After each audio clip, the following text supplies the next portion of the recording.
하나님은 이스라엘이 또 죄를 짓자 이번에는 미디안 사람들의 박해를 받게 하십니다. 이스라엘 사람들은 고통 속에서 다시 하나님을 찾고 하나님께 부르짖습니다.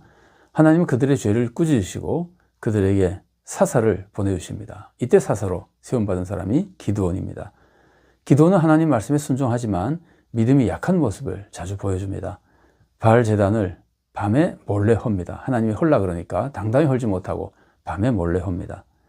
또 하나님의 도우심을 확인하기 위해서 또 양털로 시험합니다. 하나님이 승리를 주신다고 약속하셔도 말씀을 믿지 못하고 양털로 시험하고 징조를 자꾸 보고 싶어 하는 겁니다. 하나님은 이 믿음 약한 기드온을 버리지 않으시고 계속 믿음을 세우셔서 결국 위대한 사사가 되게 해주십니다. 우리도 믿음이 약하지만 낙심하지 말고 하나님을 믿고 하나님께서 도우실 때마다 체험하며 믿음이 더 성장해서 정말 굳건한 믿음으로 순종하고 헌신하며 하나님의 뜻을 이루어드리는 종이 되어야 되겠습니다. 하나님이 기도원을 쓰시는 모습을 보면은 하나님의 섭리를 우리가 배울 수 있습니다. 하나님은 약한 사람도 쓰십니다. 사실 약한 사람을 더 많이 쓰십니다. 두 가지 이유 때문입니다. 하나는 약한 사람을 쓰셔야 하나님의 영광이 더 크게 드러나기 때문입니다. 강한 사람을 쓰시면 마치 그 사람이 강해서 그 사람 능력을 한 것처럼 사람들이 착각하고 하나님께 영광 돌리지 못할 때가 있거든요. 그래서 약한 사람을 쓰셔야 하나님의 영광이 더 크게 드러나기 때문에 약한 사람을 쓰십니다. 다른 하나는 약한 사람이 하나님을 더 많이 의지하기 때문입니다. 하나님을 더 많이 의지한다고 하는 것은 더 믿음이 좋은 거죠. 그래서 하나님께서 더 크게 역사해 주시는 겁니다. 또 하나님께서는 원래 약한 사람도 쓰시지만 사람이 좀 강해지고 나면 하나님이 오히려 그를 약하게 만들어서 쓰기도 하십니다. 자, 기도는 믿음이 약했습니다. 천사가 나타났을 때 불평과 불만의 말을 했습니다. 사사기 1장 13절 말씀입니다. 기드온이 그에게 대답하되 오 나의 주여 여호와께서 우리와 함께 계시면 어찌하여 이 모든 일이 우리에게 일어났나이까. 또 우리 조상들이 일찍이 우리에게 이르기를 여호와께서 우리를 애굽에서 올라오게 하신 것이 아니냐 한 그 모든 이적이 어디 있나이까. 이제 여호와께서 우리를 버리사 미디안의 손에 우리를 넘겨주셨나이다 하니. 또 기드온은 하나님이 무섭게 치시는 분이라는 생각을 많이 했습니다. 그러다가 하나님이 자기를 죽이지 않는 것을 보고 평강의 하나님이라는 것을 비로소 깨닫게 됩니다. 약한 믿음이 조금 믿음이 세워지는 거죠. 또 기드온은 하나님의 명령을 따르지만 바알제단을 담대하게 낮에 헐지 못하고 밤에 몰래 헐니다. 역시 사람을 두려워하는 연약한 믿음입니다. 또 기드온은 하나님의 약속을 믿지 못해서 양털로 하나님을 시험합니다. 그런데도 하나님께서는 계속해서 기드온을 도우시고 믿음을 세워주시고 사사로 세워서 정말 나중에 기드온 하나님께 큰 영광 돌리는 위대한 사사가 되게 만들어주시는 겁니다. 또 하나님은 기드온을 약하게 만들어서 쓰십니다. 이 약하게 만드신 것은 군대의 수를 줄여서 약하게 만드셨던 겁니다. 자, 기드온이 백성을 불러 모았더니 32,000명이나 모였습니다. 자, 기드온이 하나님의 명령에 따라서 백성을 불러 모으니까 백성이 32,000명 모였습니다. 그러자 하나님께서는 백성이 너무 많아서 내가 너를 도와주지 않겠다고 말씀하십니다. 하나님이 도와주셔서 이스라엘이 이기게 되면 이스라엘 백성이 자기 숫자가 많으니까 자기 힘으로 이겼다고 생각하며 하나님께 영광을 돌리지 않게 될 것이기 때문입니다. 그래서 하나님은 그 숫자로는 이스라엘 싸울 때 도와주지 않겠다 그러십니다. 자, 사사기 7장 2절 말씀입니다. 여호와께서 기드온에게 이르시되 너를 따르는 백성이 너무 많은즉 내가 그들의 손에 미디안 사람을 넘겨주지 아니하리니 이는 이스라엘이 나를 거슬러 스스로 자랑하기를 내 손이 나를 구원하였다 할까 함이니라. 사실 32,000명도 미디안 사람들에 비하면 아주 적은 숫자입니다. 그러나 이스라엘 사람들로서는 그 숫자면 스스로 교만해질 수 있는 위험한 숫자입니다. 그래서 하나님께서는 그 숫자를 줄이게 하시는 겁니다. 하나님은 먼저 기드온에게 백성을 향해서 두려운 사람들은 돌아가라 그러라 그러십니다. 그러자 22,000명이 돌아가고 10,000명만 남았습니다. 그런데 하나님께서는 아직도 너무 많다 그러십니다. 그러면서 군사를 물가로 데려가서 시험하십니다. 거기서 무릎을 꿇고 물을 마신 사람이 9,700명입니다. 이들은 하나님께서 다 돌려보내십니다. 반면에 손으로 물을 움켜서 입에 대고 물을 핥아먹는 사람들이 있었습니다. 이런 사람들이 300명이었습니다. 하나님께서는 이 300명으로 이스라엘을 구원하시겠다고 300명만 데리고 가라고 그러십니다. 하나님께서 기드온과 이스라엘 백성을 약하게 만들어서 이제 쓰시려고 그러시는 거죠. 그런데 하나님께서 무조건 약하게만 만드시는 것은 아닙니다. 하나님께서 기드온을 강하게 만들어서 쓰십니다. 무엇을 강하게 만드시냐면은 믿음을 강하게 만들어서 쓰십니다. 외모는 약하게 만드시지만 믿음은 강하게 만드시는 겁니다. 기드온은 하나님 말씀을 따랐습니다. 300명만 데리고 미디안과 대적합니다. 훌륭한 믿음이죠. 근데 하나님께서는 기드온에게 이제 미디안 진영을 공격하라고 말씀하십니다. 사사기 7장 9절 말씀입니다.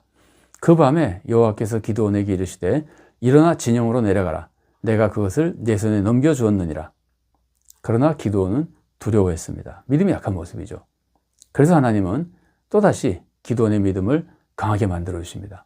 기드온을 군사로는 약하게 만드셨지만 믿음이 강하지 않으면 안 되잖아요.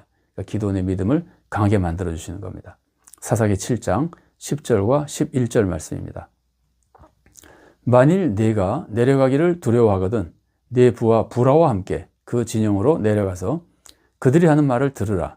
그 후에 내 손이 강하여져서 그 진영으로 내려가리라 하시니 기드온이 이에 그의 부하 부라와 함께 군대가 있는 진영 근처로 내려간즉. 하나님 말씀입니다. 지금 공격하기가 두려우면 부하 한 사람과 함께, 부라라고 하는 부하 한 사람과 함께 상대 진영을 정탐하라 그러시는 겁니다. 그래서 기드온이 정탐했습니다. 그래서 적진 가까이 가서 적군의 대화를 듣게 됩니다. 사사기 7장 13절과 14절 말씀입니다. 기드온이 그곳에 이른즉 어떤 사람이 그의 친구에게 꿈을 말하여 이르기를 보라 내가 한 꿈을 꾸었는데 꿈에 보리떡 한 덩어리가 미디안 진영으로 굴러 들어와 한 장막에 이르러 그것을 쳐서 무너뜨려 위쪽으로 엎으니 그 장막이 쓰러지더라. 그의 친구가 대답하여 이르되 이는 다른 것이 아니라 이스라엘 사람 요아스의 아들 기드온의 칼이라. 하나님이 미디안과 그 모든 진영을 그의 손에 넘겨주셨느니라 하더라. 기드온은 이 말을 듣고 승리를 확신합니다. 그래서 하나님께 경배하고 군사를 거느리고 공격합니다. 자, 기드온이 공격하는 모습을 보십시오. 300명을 세 대로 나눠서 나팔과 빈 항아리와 그 항아리 속에 횃불을 넣게 하고 이제 전쟁하러 내려갑니다. 이들이 적군을 에워싸고 나팔을 불며 항아리를 깨고 또 횃불 들고 나팔을 불며 외칩니다. 여호와와 기드온의 칼이다. 이 말을 듣고 적군은 놀라서 서로 싸우고 서로 죽이며 도망갑니다. 사사기 7장 20절과 21절 말씀입니다.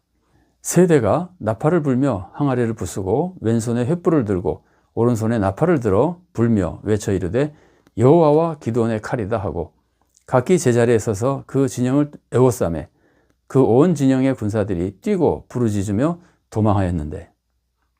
그래서 이제 이스라엘 백성은 납달리, 아셀, 므낫세에서 부름받고 나와서 미디안을 추격합니다. 그러니까 300명만 계속 싸운 것은 아닙니다. 이렇게 혼란하게 만들고 적이 많이 무너지게 만든 후에 여러 백성이 다시 나와서 기드온을 따라 이 도망가는 미디안 백성을 추격하게 되는 겁니다. 사사기 7장 23절 말씀입니다. 이스라엘 사람들은 납달리와 아셀과 온 므낫세에서부터 부름을 받고 미디안을 추격하였더라. 그 중에 특히 에브라임 사람들을 모았습니다. 그러자 에브라임 사람들이 모여와서 이 에브라임 사람들은 미디안의 두 방백을 죽이는 큰 공을 세우게 됩니다. 사사기 7장 25절 말씀입니다. 또 미디안의 두 방백 오렙과 스웹을 사로잡아 오렙은 오렙 바위에서 죽이고 스웹은 스웹 포도주 틀에서 죽이고 미디안을 추격하였고 오렙과 스웹의 머리를 요단강 건너편에서 기드온에게 가져왔더라. 하나님께서 믿음 약한 기드온을 쓰신 모습을 보면서 우리도 믿음이 약하지만 하나님께서는 약한 자를 쓰신다는 것을 기억하고 그 하나님의 사랑과 권능을 신뢰해서 우리가 담대하게 하나님을 의지하며 하나님의 사역에 충성하고 헌신하는 사람이 되어야 되겠습니다. 약하다고 절대로 낙심하지 말고 오히려 하나님은 약할 때 강하게 써주시는 분이라는 것을 기억하여 하나님을 신뢰하며 헌신하면 됩니다. 하나님의 뜻을 이루어드리는 종으로 사역하면 됩니다.